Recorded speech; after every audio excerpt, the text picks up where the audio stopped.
अष्टावक्र गीता अध्याय 4 बंधमोक्ष का विवेक। अब विस्तार से सुनिए। इस अध्याय का विवरण इस प्रकार है। मिथिला के राजमहल में राजा जनक की आत्मिक यात्रा गहन होती जा रही थी। वे अब धीरे धीरे उस सत्य के करीब पहुंच रहे थे जिसे अष्टावक्र जी ने उन्हें बताया था कि वे स्वयं केवल आत्मा हैं, शुद्ध चैतन्य, जो जन्म मरण सुख दुख कर्ता भाव से परे हैं। परंतु मन के कई सवाल थे जो उनकी शांति भंग करते थे। एक दिन राजमहल के शांत और सुकून भरे कक्ष में जनक और अष्टावक्र फिर आमने सामने बैठे। चारों ओर गूंज रही थी केवल चुप्पी, और उनके भीतर उठ रही थी वह जिज्ञासा जो बंधन और मोक्ष की गूढ़ताओं को समझने को तरस रही थी। जनक ने गहरी सांस लेकर कहा, हे मुनिवर, आप कहते हैं कि आत्मा सदा मुक्त है, अविनाशी है, पर मेरा अनुभव ऐसा नहीं है। इस शरीर, मन और इंद्रियों के प्रभाव से मुझे बंधन जैसा लग रहा है। यह बंधन कैसा है? और मोक्ष क्या है? क्या मोक्ष एक स्थान है जहां जाना है, या फिर एक अवस्था है जिसे प्राप्त करना है? अष्टावक्र जी ने ध्यान से उनकी बात सुनी, फिर बोले, हे राजन, बंधन और मोक्ष को समझने के लिए सबसे पहले यह जानना आवश्यक है कि वे वस्तुएं नहीं, केवल अनुभव हैं। बंधन एक स्थिति नहीं बल्कि एक भ्रम है। यह भ्रम मन की उलझनों और पहचान की गलतफहमी का परिणाम है। उन्होंने समझाया, जैसे कोई व्यक्ति स्वप्न में स्वयं को कैदी मानता है, पर जब जागता है तो देखता है कि वह सदा से स्वतंत्र था, उसी प्रकार आत्मा भी सदा से स्वतंत्र है। पर जब मन अपनी पहचान शरीर, मन और कर्ता भाव से करता है, तब वह बंधन का अनुभव करता है। राजा जनक ने पूछा, तो क्या मोक्ष का मतलब इस भ्रम से मुक्त होना है? क्या मोक्ष जागृति है, जागरूकता है? बिल्कुल राजन, मोक्ष कोई स्थान या वस्तु नहीं बल्कि जागृति और साक्षात्कार की स्थिति है। जब तुम यह जान लेते हो कि तुम शरीर, मन या कर्ता नहीं हो, तब तुम स्वयं के शुद्ध स्वरूप में स्थित हो जाते हो। यही मुक्ति है। अष्टावक्र जी ने अपनी बात को एक सरल परंतु मार्मिक दृष्टांत से समझाया। कल्पना करो कि तुम्हारे घर की दीवार पर धूल जम गई है। उस धूल के कारण दीवार का रंग छुप गया है, लेकिन जब धूल साफ कर दी जाती है तो दीवार फिर से अपनी चमक दिखाने लगती है।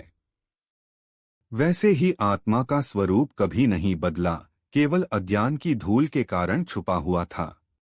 जब वह धूल हटती है तब आत्मा अपनी पूर्णता में प्रकट होती है। जनक ने गंभीर भाव से कहा, पर हे गुरुदेव, यह मन और इच्छाएं बार बार लौटती हैं। मुझे कर्ता और भोक्ता के रूप में स्वयं को देखना क्यों बंद नहीं होता? राजन, अष्टावक्र जी ने उत्तर दिया, मन की आदतें बहुत प्रबल होती हैं। जैसे किसी पुराने रास्ते पर बार बार चलने से वह रास्ता गाढ़ा हो जाता है, वैसे ही कर्म, विचार और भावनाओं की आदतें मन में गहराई से बस जाती हैं। पर तुम स्वयं को स्मरण कराते रहो, मैं वह नहीं हूँ। धीरे धीरे यह स्मरण मन की आदतों को कमजोर कर देता है। अष्टावक्र जी ने आगे कहा, यही समत्व है जो मुक्ति का आधार है। जब सुख दुख, लाभ हानि, सम्मान अपमान सब तुम्हारे लिए समान हो जाते हैं, तब तुम्हारे मन पर बंधन का प्रभाव समाप्त हो जाता है। जो व्यक्ति जगत को स्वप्न के समान देखता है वह योगी कहलाता है। जनक ने प्रश्न किया, यह समत्व कैसे प्राप्त किया जाए? क्या इसे अभ्यास द्वारा संभव बनाया जा सकता है? अष्टावक्र जी ने मुस्कुराते हुए कहा, यह अभ्यास नहीं, यह स्वभाव है। यह स्वभाव तब आता है जब तुम अपने भीतर के सच्चे स्वरूप को जानते हो। जब तुम जानते हो कि तुम न शरीर हो, न मन हो, न कर्ता भाव, तब स्वाभाविक रूप से समत्व की स्थिति बन जाती है। उन्होंने ध्यान की गहराई पर भी प्रकाश डाला। ध्यान और आत्मनिरीक्षण से मन की गतिविधियों को दूर करना आवश्यक है। जैसे एक शांत झील में कोई पत्थर गिराए बिना पानी स्पष्ट रहता है, वैसे ही मन में किसी प्रकार के विकर्षण नहीं होने चाहिए। तब तुम अपने भीतर की शुद्ध चेतना को महसूस कर पाओगे। अष्टावक्र जी ने एक और उदाहरण दिया। जैसे आकाश में बादल आते और जाते हैं, पर आकाश अपने स्वरूप में कभी नहीं बदलता, वैसे ही विचार और इच्छाएं मन में आती जाती रहती हैं, पर तुम उनका स्वभाव नहीं हो। तुम वही शुद्ध चैतन्य हो जो सभी घटनाओं को देखता है। राजा जनक ने सिर झुकाकर कहा, अब मुझे समझ आता है कि मेरा सच्चा स्वरूप न तो बंधा है और न ही मुक्त। यह तो अविनाशी है। जो मुझे बांधता या मुक्त करता है, वह तो केवल मन का भ्रम है। अष्टावक्र जी ने इस सत्य की पुष्टि करते हुए कहा, हे राजन, बंधन और मोक्ष का द्वैत केवल तुम्हारे मन का खेल है। जब तुम उस खेल से ऊपर उठ जाते हो तो सब एक हो जाता है। तब तुम न करता हो न भोगता, केवल साक्षी हो। राजा जनक ने थोड़ी देर मौन साधा। फिर उन्होंने पूछा, हे गुरु, क्या यह ज्ञान सहज रूप से सभी को प्राप्त हो सकता है, या इसके लिए कोई विशेष योग या तपस्या आवश्यक है? अष्टावक्र जी ने उत्तर दिया, सत्य तो सहज रूप से सभी के भीतर है, पर अज्ञान की चादर के कारण वह ढकी हुई है। जो व्यक्ति सच्चे मन से इस चादर को हटाने की इच्छा रखता है, उसे मार्ग स्वयं दिखने लगते हैं। योग, तपस्या और ज्ञान का अभ्यास केवल उन्हीं के लिए हैं जो इस इच्छा को सुदृढ़ करना चाहते हैं। उन्होंने कहा, परंतु अंतिम सत्य तुम्हारे भीतर ही है।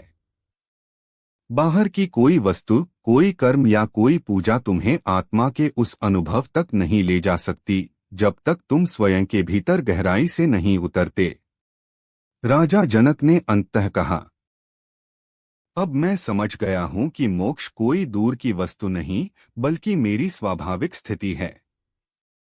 मेरा यह शरीर, मेरा मन, मेरी इच्छाएं सब भ्रम हैं।